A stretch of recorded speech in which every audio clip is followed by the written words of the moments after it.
morning and a very warm welcome. You are watching the Breakfast Rundown on TV1. I'm Therunee Karunaratne. As always, we're coming to you live from our Newsfirst studios here in Colombo. Well, we're starting off a brand new week, and this morning too, we're ready to bring to you details of all the top stories from both here at home and around the world. Stay tuned with us for the news in detail. Let's start off with news here at home as always.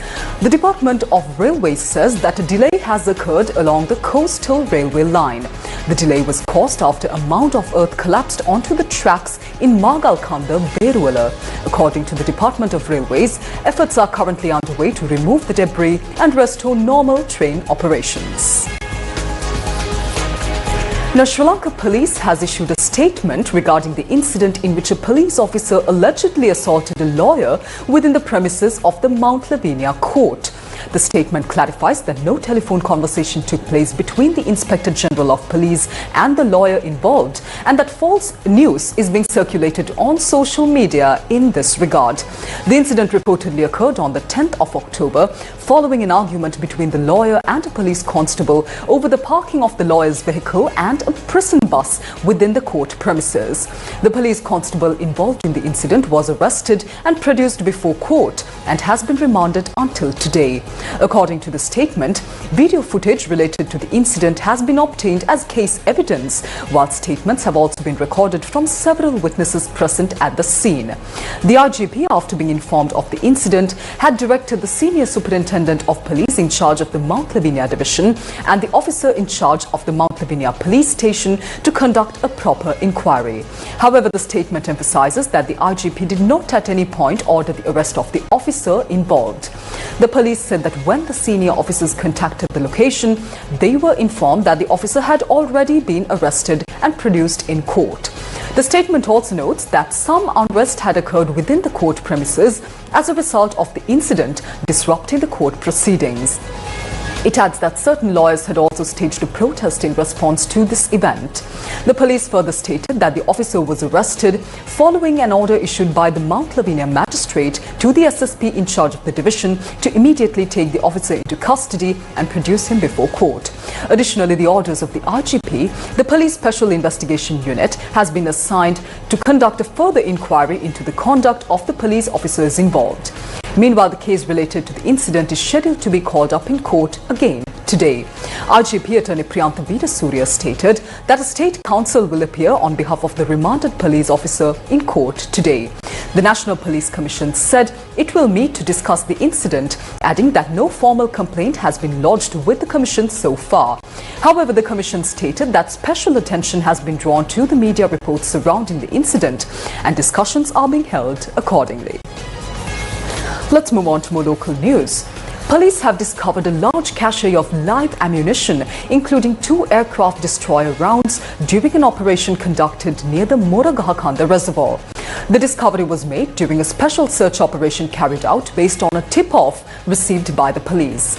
According to police sources, the stock includes 895 T56 rifle bullets, 116 rounds of 7.62mm ammunition, 10 rounds of 41mm ammunition, 2 rounds of 78mm ammunition, 4 rounds of 84.5mm ammunition, and 134 GMPG rounds, in addition to 2 aircraft destroyer shells. Police said investigations are underway to determine who had hidden the ammunition in the area. Authorities further stated that a special operation is being conducted today near the observation point of the Moragahakanda reservoir to uncover any additional hidden explosives or weapons. Meanwhile, the 78th WHO Regional Committee for Southeast Asia begins in Colombo today.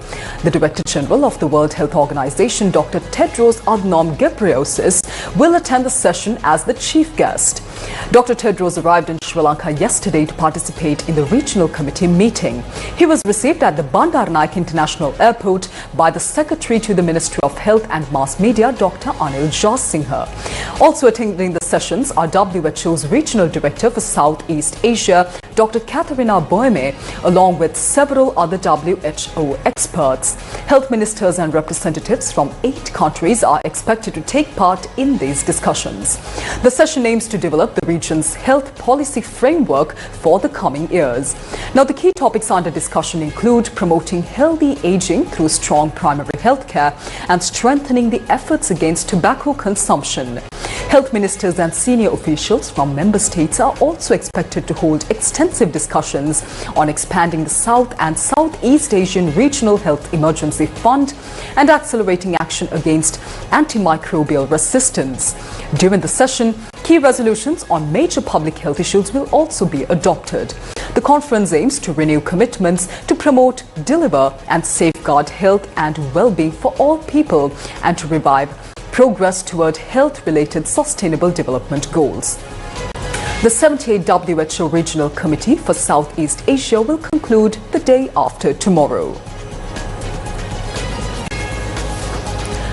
Prime Minister Dr. Therunee Karunaratne, who is currently on an official visit to China, is scheduled to attend the Global Leaders Meeting on Women today. The summit, themed One Shared Future, New and Accelerated Process for Women's All-Round Development, is being jointly organized by the Government of China and UN Women's Beijing Office. Prime Minister Karunaratne is also scheduled to deliver an address at the summit. During her visit, the Prime Minister is expected to hold several bilateral discussions with Chinese President Xi Jinping and the Premier of the China State Council, Li Qiang. The Prime Minister, who departed the island on Saturday night, arrived in Beijing on Sunday morning, where she was received by the Minister of China's National Radio and Television Administration. Prime Minister Dr. Therunee Karunaratne is scheduled to remain in China until the 15th of October. Yesterday, she visited the Forbidden City and the Great Wall of China, two of the country's most significant cultural and historical landmarks.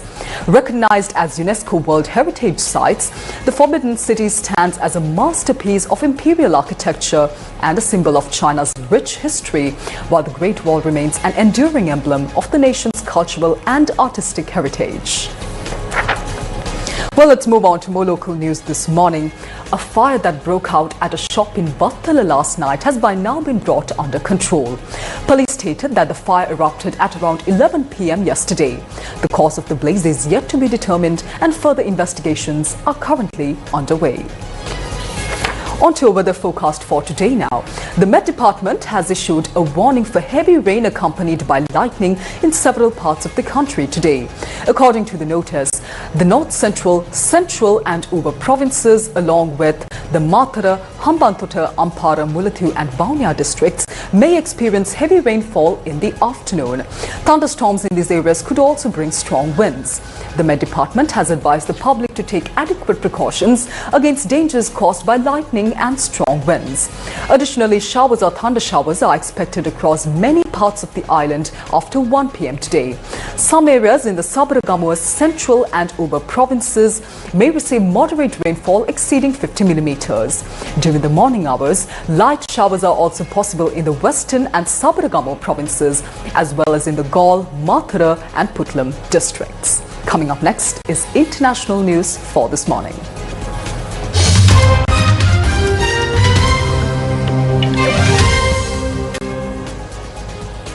US President Donald Trump has said the war is over as he travels to Israel for the release of hostages from Gaza under the ceasefire deal agreed between Israel and Hamas.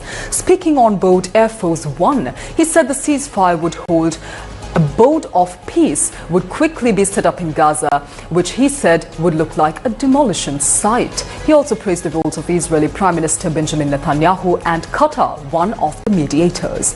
The deadline for Hamas to release all of its hostages is still holding in Gaza is midday local time. Later on Monday, Trump will travel to Egypt for an international summit aimed to end the war. The war was triggered by the Hamas-led attacks on southern Israel on the 7th of October 2023, in which about 1,200 people were killed and 251 were taken hostage.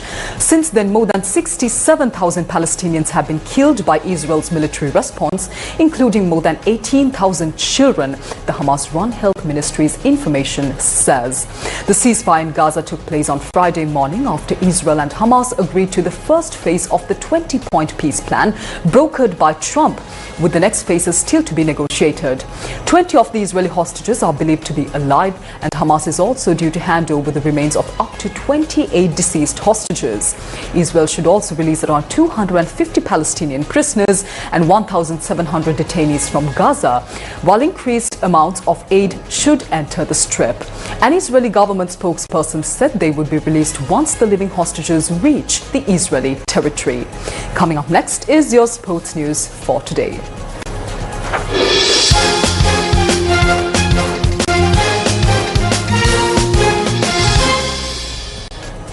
In sports, it's cricket. The Women's Cricket World Cup 2025 continues today with South Africa taking on Bangladesh in Visakhapatnam, India. The match is scheduled to begin at 3 p.m. Sri Lankan time. Meanwhile, Australia secured a stunning victory over India, winning by 3 wickets and setting a new record for the highest successful run chase in the history of women's one-day internationals. The 13th match of the tournament held in Visakhapatnam saw Australian captain Alyssa Healy win the toss and choose to bowl first. India got off to a strong start with Smriti Mandhana and Pratika Rawal putting on a 155-run partnership for the first wicket. Mandhana scored her 33rd ODI half-century and became the first woman cricketer to surpass 1,000 runs in a calendar year, while also crossing the 5,000-run milestone in just 112 innings, the fewest in women's ODI history. She was eventually dismissed for 80, while Rawal made 75. Annabel Sutherland starred with the ball for Australia, taking 5 wickets as India were bowled out for 330 in 48.5 overs. In reply, Australia's openers Alyssa Healy and Phoebe Litchfield built an 85-run partnership. Litchfield scored 40, while Captain Healy led from the front with a brilliant 142, her 6th ODI century, hitting 21 fours and 3 sixers. Ashley Gardner contributed 45 and Elise Perry remained unbeaten on 47 as Australia chased down the 331-run target in 49 overs with 7 wickets down. This record-breaking performance surpassed Sri Lanka's previous record chase of 302 against South Africa in 2024. Now, with this victory, Australia now lead the points table of the ICC Women's Cricket World Cup 2025. The MTV-NBC Media Network holds the official local broadcasting rights for this year's Women's Cricket World Cup. And all matches can be watched live on TV1 and online via www.sirasatv.lk. Well, that's a wrap of this morning's edition of the Breakfast Rundown on TV1. I'm Therunee Karunaratne. Thank you for joining us this morning. Do join us tomorrow as well for more of the very latest from here at home and around the world. Take care. Have a wonderful day ahead.